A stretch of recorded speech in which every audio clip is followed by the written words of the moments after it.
come tenant. back later and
We got some hard stuff. Okay, we are live. Okay, are we?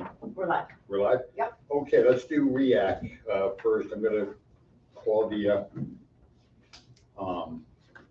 roll call. Peg Zugaby. Here. Roger Marr. Yeah. Tim Riley. Okay, we don't have any action items. We don't have any new business. We have no old business. The treasurer's report is for June and July. You can look at them, but it was all our standard 2 or 3 bills, that we have for REAC. I don't want to rush anybody, but if you want to take a look or if there's any questions, we can. It's all the stuff you sent us, right? Yeah.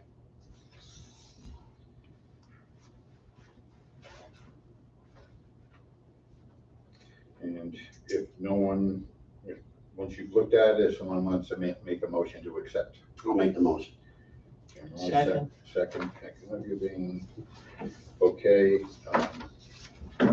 Peg Zugaby, Yes. Roger Marr, Yes. Tim Riley. Yes. Okay. Okay, with that said, I'll read the minutes. Call to order at 11/7/16. No action items, no new business, no old business.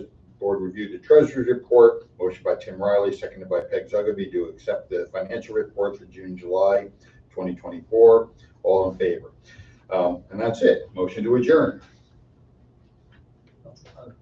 Oh. And we're adjourned. Okay, so that's that.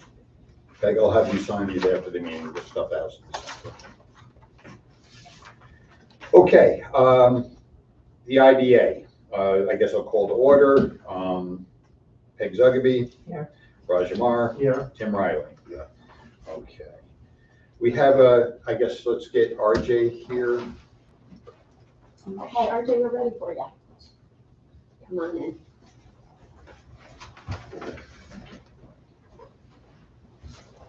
Morning. RJ, everyone RJ. Morning. Morning. We try to do history. So RJ is representing CoreWeave, and let me give a little intro of what this is about, and then I'll ask RJ to give a little overview. Everyone's familiar with the Data Bank Holdings. Verizon, the former Verizon building is now Data Bank Holdings. It's a data center, multi-tenant data center. CoreWeave is going to be a tenant of that, a major tenant of them. And as we have done with other tenants of our various data centers, they are requesting sales tax exemption on all the furnishing equipment, furnishings, other materials related to them building it out. I won't go into detail. I'll leave that to RJ to talk about. But CoreWeave is an artificial intelligence company. And just as an aside, talking to actually Richard Rosenzweig, the CFO, over the past month, it's amazing. It's kind of, I don't think any of us gets a sense of scale of the volume of investment and the nature of that business, what's happening there. So again, they're looking for sales tax exemption to do the build out on this facility, very similar to what we've done with other multi-tenanted like 1547 and others. With that said, RJ, if I could ask you maybe to give a little overview of what CoreWeave is and what you got planned for that facility. Absolutely. First off, thank you all for your time and pleasure meeting you all. I'm RJ Spina. I'm the Director of Data Center Operations with CoreWeave. So right now we have a 10-year lease with DataBank, and we currently occupy 80,000 square feet of that lease. And we're planning on deploying $600 million worth of assets in there. The first 300 million will start off, and then we'll look to refresh in about 6-7 years with the other 300 million. With your financial assistance, that would help us out tremendously. That would also give us the opportunity to re-sign a new contract with them to extend to another 10-year lease, as well as a possibility of building another building as well. With our presence in this area, this gives a lot of opportunity to the local community, as well as giving opportunities for those involved and providing a positive career and successful career with them as well. And with another extension of that lease, that would help grow our team as well in the community. RJ, I'd like to just ask you maybe to talk. Can you talk to the board a little bit about the AI industry in general? I don't know if that puts you in front, maybe that's not your area specifically. So I'm not looking to go into gross detail, but just kind of more than what, say, the layman would know as far as that nature of that industry just exploding. Yeah, so first off, AI, everyone starts thinking negatively sometimes, but we also work with clients that are in the biotechnical field, along with life sciences as well. And there's a lot of good that could be had in there as well. A lot of our clients tend to come to us because we're very fast paced. What we do in 3 months, it takes other companies, years.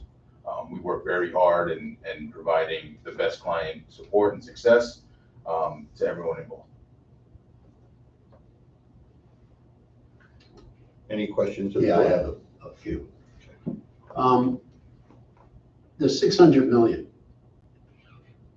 the infrastructure in the building, is that your responsibility or the landlord's responsibility? So the infrastructure, as in like the facility equipment, air handling units, That'll be the that'll be- landlord. yes. The whips, who's installing the whips? So the power whips and the PDUs will be us. We would be installing that. The facilities kind of cut off at the power whip where we connect the Hubble. And then we handle all of the infrastructure on our end, installing the systems, rack and stack, cabling as well. All right, the reason why I ask is you only employ 12 people. So it's somewhat of a big give in the sense that there's no pilot involved. That's already been predetermined with the landlord. Yes. So the tax relief would be strictly for you to move in and employ 12 people. So where I'm trying to get to the finish line is there's going to be a lot of peripheral people that are involved, correct? Absolutely. Do you have any idea how many people that would be? Depending on deadlines, we've brought in cable vendors to assist with cabling those systems. It could be anywhere from 20 to 30. Okay. And I know that 12 number is estimated. Yeah, keep going. You're doing good. Yeah, so that 12 number is kind of estimated, right? And what we tend to do is judge based on when we move in, the amount of work that's needed. And the time. Yeah, we're not planning to overwork our employees and burn out our teams. So depending on deadlines, we'll either increase that number or we'll bring in other resources, whether we have our resources from our end. We have a lot of local New Jersey sites at the moment that we can send technicians to assist with the build. We also will send other vendors to assist with rack stack if needed. Okay. So that's what I'm getting at. So the numbers are somewhat deceiving in the sense that your 12 employees, I think it was, are not the only people. There's a support staff of 30, 40, 50 people, depending on your schedule, time, end date, et cetera, et cetera. Is that correct? That is correct during the deployment. Right. We like to call it the build phase. Yeah. But once everything's online, live, and we're servicing our clients, it's more of, downlinks or connectivity maintenance, exactly, where that team will be mainly playing that part. Well, then part two is you're saying you're going to spend 300 million now and 300 million down the road. So when you go to the second phase, those people are going to be brought back in. You mean like the vendors and stuff? Mhm. Yeah, so they would be brought back in if needed. That 6-7 year refresh is mainly tech equipment, like evolves so quickly. Yeah, So there's a shelf life on there, right? So if we needed to improve and get to the top of our tech industry and put the highest new equipment out there, that's where we would, decom those equipment and add the new ones and bring in those resources. So your point is to be competitive, you're going to have to refresh every certain amount of years. Absolutely. From the time you get the equipment and the time you go live, how long does it take? Depends on the size of the project. For this site where there's 24 megawatts, I would say 4 to 6 months. What's your schedule? Do you have one yet? So I know November 26th is, we're looking at early access for the first data hall. The turnover? Okay. Yeah, and then that's where we get in and start racking, stacking, bringing our equipment and so forth. Okay. How many halls are you going to occupy? Do you know? 4 data halls. How many does a building hold? 5. Okay, so there's one spare, we'll call it for now. Yeah. Okay. So if you're familiar with data centers. Just a little. I'm saying that tongue in cheek, I know where you. Yeah. How are they doing on schedule? They're doing really well. I went up to the site last week Got to meet with a couple of the contractors and the union workers up there. It's looking fantastic. I mean, from when they broke ground to where it is now, it's looking fantastic. And they're planning on doing the work in the first data hall and moving down to the fourth, so that we have the ability to move in on an early access date. Okay. You know how many electricians are on the job right now? I'm gonna go with around 100. There was a About lot. 120. Yeah. There was a lot of moving parts when I was there. Giving you the answer. Yeah. I took them back down, see if I can reel them in. Creating the supporting record. No, it's just, I wanted to No, bring it's it, smart. I No, wanted this to, is good. Yeah. This is all good stuff. We just Yeah. wanted, what we're doing for the record, no mystery. We want to make sure we understand the scope of the economic impact. yeah, and if people look at this, they're gonna say, what, 12 jobs? There's so much more involved. Yeah. And, you know, the support staff, et cetera, from the people who deliver your bottles of water to the construction workers, there's a lot that goes into these. Yeah, things. if you look at, really, you're looking, it looks like 12 people involved. Yeah, That's right. what it does. I'm glad to hear that. Yeah, Because that's- it does look like only 12 people. Right, you would think on the surface, but That we looks like learned. the economic impact. Yeah, it's a lot more than you think it is. Needed to be said. It is, it does need to be said. No, And I'll be honest with you, I'm a little, well, the 12 that you speak of is just for your internal. The landlord is gonna have a group of people there, because he's responsible for what they call back of house, which is what supplies them with the power. And that staff, I know in the Bloomberg facility, there's 30 electricians total working in that facility. Okay, they work 7 days a week, 24 hours a day. So 3 shifts. And they're there. Now, I don't know if this site is, we'll say, as sensitive as Bloomberg. Bloomberg is a little over the top, but I know JP Morgan site, there's probably 20 support, 30 support people in there. So that's what really this does. And if I could speak on that, Tim, too, right? From my understanding from our legal team, like the 12 individuals and $600 million in assets, those are estimates, right? There's a potential, who knows, no one can really, tell what the price of the equipment's gonna be in 6 to 7 years, right? But again, we don't necessarily operate 24/7. We cover from 8 a.m. to 8 p.m. due to contractual obligations. We believe in quality of life too, it's a little tougher when we have to find a team to work overnight. So if there's more work, we would always raise that team so that they're not burnt out. So you mean to say I can't pull the plug at 12:30 and you have to go back to work in the middle of the night? Well, yeah, there's on call, so of course, I'd be responded as well. Where are your other facilities? So we're in 15 other states. All in the United States? So in 15 states in the United States, and we've expanded to Europe recently, in London, Sweden, Barcelona, and Norway as well. The reason why I ask is my brother-in-law works for a company familiar, and they have sites internationally. So the point you said you're on call, 3 o'clock in the morning sometimes, he's on call to Japan or this place or that place. Yeah. Absolutely. And I'm not the one who pulled the plug. Yeah, my sister-in-law loves it. He gets out of bed at 3 o'clock. Yeah. My girlfriend too, and the dogs, they all go crazy. But that should not happen that often, right? No, I'm big on being more efficient and less time and providing 100% of time in our data centers. And the key in data centers is to be efficient. Absolutely. So because you don't want your customers to be struggling. Exactly. Okay, there's no other questions? I guess I'll move the question. I'll second it, so you can second. Tim, okay, I'll call the roll. Peg Zugby, Yes. Ron Jamar, Yes, Tim Riley. Yes. Okay, you've been induced. Awesome. Thank you so much. congratulations. Thank you. Good luck. There's one caveat for me. Okay. I want to walk the site when it's ready. Okay. So I let can Steve make know. that too. Okay. I like And that. anybody, if you wouldn't mind. No, I absolutely. don't know if there's anything proprietary that, well, if we Yeah. saw it, we wouldn't know what we were looking at anyway. Yeah. Sounds good. I'm Yeah. glad you asked that question after you induced it. RJ, what's gonna happen now is you've been induced, we will send it, we have, we sign it, our county executive will sign it, we'll send it to Richard for CoreWeave's signature. We'll set a public hearing probably during the course of the next couple of weeks. Yep. It'll be in the Orangetown Town Hall, which is the local municipality Okay. that you're in over there.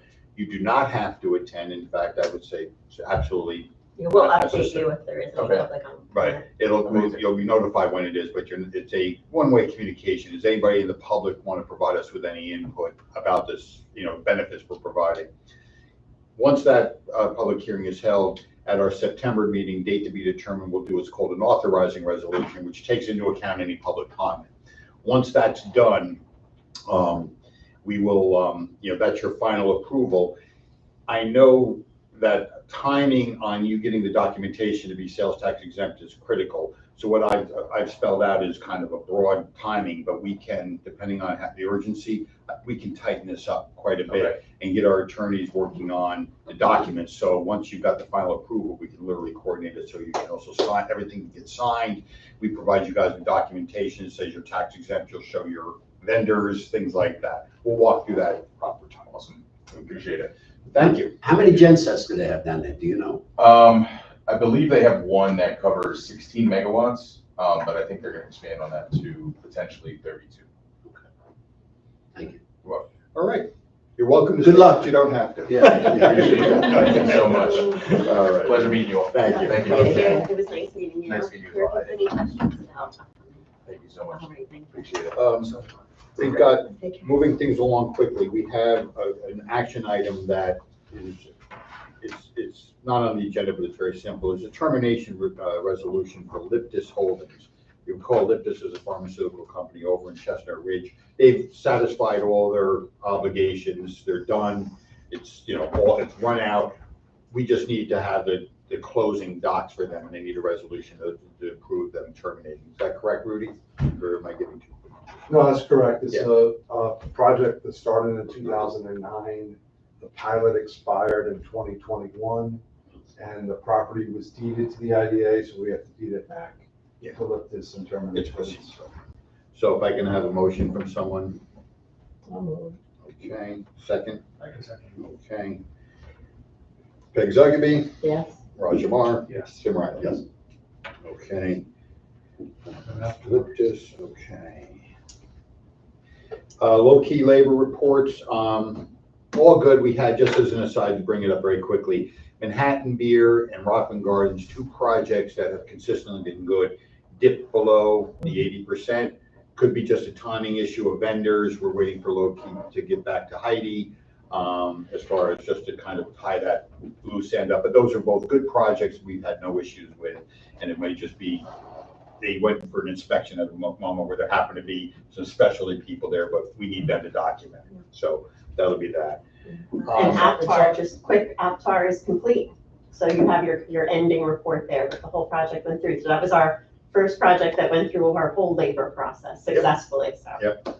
But it's also possible that the reason for the dip is because a lot of people on vacation too, right? It's that Yeah, time of year, so- right. Or they could have had I don't know, I'm making this up. They could have had a quiet time and just so happened Serve Pro went in to clean up some water on the facility and happened to be Well, those the were the rain. workers there. You know what I mean? I'm using a silly example, but the point is they've been good. But Yeah, Low-key it's not a road. red flag, but we are waiting for an Right, explanation, low-key road because I know you guys want an responsibility. explanation. Right, he'll go in and they'll say, hey, what's going on here? They'll Right. get back into compliance. Yep. Away we go. all right. That's what we want. Moving along, we have no old business. I do want to make a motion to go into executive session on a legal matter that just popped up. So if I could ask someone to make a motion on that. I'll move. Okay. Okay, all in favor? Aye. Aye. Okay. Let me know when we can Second. talk.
report for June and Okay, we July. arrived. Obviously, more bills to be paid, but all pretty standard. I'm looking to see if there's anything.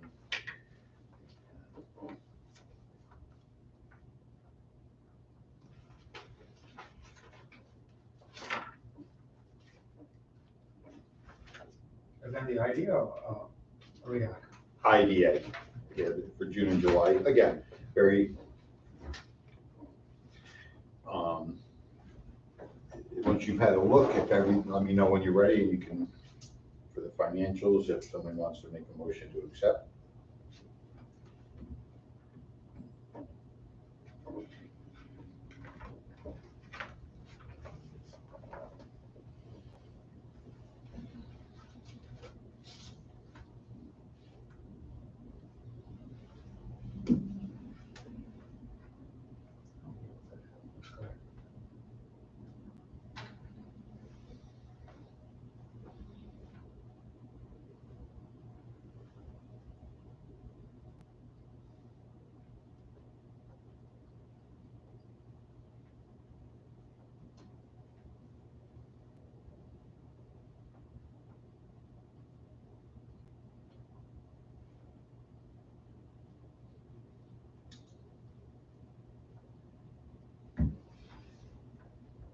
You need a motion? Yeah, once you guys are done reviewing them, if you're good, make a motion to accept the financials. Go ahead, you try to take care. All right, I'll make a motion. Okay, do I have a second? I'll second. All in favor? Aye. Okay. Not really old business, but just an update before we go too much. So our event, just as a reminder, our event on September 12th, and I want to thank Bridget did a great job putting together all the invites together. Heidi worked on it. It was, You know, that was you both, Bridget, yeah. you know, get the invite out, all that kind of stuff. We're inviting about 80, what were we up to, Bridget? 78, 79, 80 is. Not counting us? Oh no, so minus us. So counting us. 70. Yeah. Like 80 people. And it's going to be business leaders, political leaders, community leaders, attorneys, realtors, who else? Bankers, you know. So we'll have them all at the Nyack Seaport. It's a breakfast meeting from 9 to 11. Ask you all, hopefully you can join us. And we'll have Ed Day. He's got a appointment. I could see him breaking in, coming and staying. You know, but with that said, we'll get up, we'll introduce, welcome everybody, have Ed Day say a little bit of a mini state of the county, you know how wonderful everything is, and then we'll do a program. I guess it doesn't matter if it's live or not. I reached out to up in Cooperstown. I had met Mike Richter, who was the former New York Ranger goalie when they won the Stanley Cup. He is now president of this company over in Armonk, over in Westchester, Brightcore Energy. They do a lot of energy-related stuff, working with corporations and such. And we were chatting, and I invited him to come over. He said he'd love to. So I reached out to him. In fact, I just heard back from him this morning. He wants to chat, and I'm going to see if he can come. And I thought that'd be a nice addition to the program, other than me talking about our benefits or whatever the final. You know, this is the update. The purpose of this breakfast is to give all this audience a little update. You know, what do we do? How we're doing as far as what we've done and what we see happening, you know, the occasion give a little bit of a state of the IDA to these folks, but mostly that arm all those bankers, realtors, and attorneys with our tool, that we're a tool that can be used they can bring to their clients. Having Mike Richter there, if he's able to make it, I haven't confirmed that yet, to talk a little bit about, I think that's a little, you know, nice dressing, a little icing to the cake. It'll be nice. Nice guy, by the way. So just to give you an update on that. Anything else about the event? You need the lawyers to do it. No, I'm going to keep it very light. I'm going to keep it very light. That's the right answer. You know, where we, you know, hey, this is what we do. We do sales tax, mortgage tax pilot. Here's how we go about with a pilot. There's a process, boom, boom, boom. Everyone here, I'll make sure I introduce everybody. What I was thinking was, let's all spread out so don't have to be at every table, but each of us think of us as a little bit of an ambassador to the IDA, sitting at the various tables. versus us having just all at the same table. And then have a lot of it just be Q&A, or if there's a question regarding a legal matter, whoever's appropriate to answer it. I'd say, hey, listen, Ron can field that one, or Rudy, or Lena, and keep it very light. And we'll have a handout giveaway, for everybody. But it's just, it's IDA light as far as the information, so they know to call us. We used to do this all the time before the pandemic. Right. And not all the time, but every year or every other year we do it. Yeah. Just to say, hey, this is what we are, folks, because there's a lot of misinformation out there, especially when it comes to the pilots. But no, I won't expect you guys to get up and do a stand-up, PowerPoint. Yeah. You gotta do a PowerPoint. And we'll make History of tax. tons of incentives. information, and you'll literally read it while the people are reading it as well. Maybe you Those can just are my read the favorites. general So municipal law. finally, our Yeah. Yeah, people presentation love had that. some beneficial results. Right. We now don't have to do it. Right, you've been working through I have memorized. You've been curtailed off the agenda. All right, that's it. Anybody have anything else? How's BOCES, okay? Everything moving along, or do we? We haven't gotten, it's Yeah, funny we you haven't say that, gotten we have anything not yet. gotten, It is moving along, Yeah, they no, just that's- haven't but they come to us haven't, yet. I'm gonna call Chris D'Ambrisi and say, hey, listen, It's summer. anytime soon you want us to start writing checks, because we haven't. I just read today that they just got a grant to run a apprenticeship program Oh, good. I think it's at night school, so. good for them. All right, while I have some just general stuff on it, but it's not part of the meeting, so it's not, we can, if Do you someone need wants to to. read the minutes? Yeah. Okay, call to order at 11:20. Action items, an inducement resolution regarding CoreWeave. Steve Porth gave an overview of the project and the incentives requested. CoreWeave representative talked about the industry, their specific work. Board members had a variety of questions regarding the equipment installation, time periods. Following discussion, motion by Tim Riley, seconded by Roger Meyer to induce the project. Motion approved 3-0. The board considered a termination application for Liptis Holdings. The project had been, had satisfied all the terms of the agreement, and this was just simply terminating, the project officially. Motion by Peg Zuckerby, seconded by Roger Meyer. All in favor. New business, low-key row labor reports were provided. The board went into executive session. Motion by Peg Zuckerby, seconded by Tim Riley. All in favor to discuss legal matters. Board resumed following executive session. Board reviewed the treasurer's report. Motion by Roger Meyer, seconded by Peg Zuckerby, to adopt the report. All in favor. And Steve Porth gave an update on the upcoming September 12th breakfast meeting of the IDA. That's it. Motion to adjourn. Motion to adjourn. So moved. So moved. Okay. And we're done.